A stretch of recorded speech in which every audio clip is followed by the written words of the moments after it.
ওই যে মানুষের একটা কথা বলে না যে আমাকে ছাড়া ডাল ঘাটা হয় না, হ্যাঁ। তো সেই হলো অবস্থা। এই যে আজকে ফিরনি রান্না হচ্ছে, তো তাও আবার গ্যাসের চুলায়।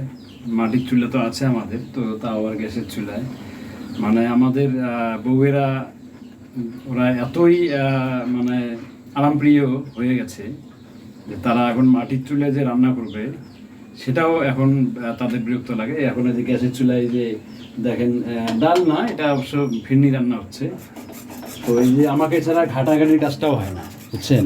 এই যে দেখেন, এই যে ঘাটাঘাটির কাজটাও দেখা যায় যে আমাকে ছাড়া হয় না। তো এইটাই হলো আসলে চরম বাস্তব কথা। অনেকে বলে না যে আমাকে ছাড়া ডাল ঘাটাও হয় না, সেটা আবার আরেকবার প্রমাণ করে দিলাম।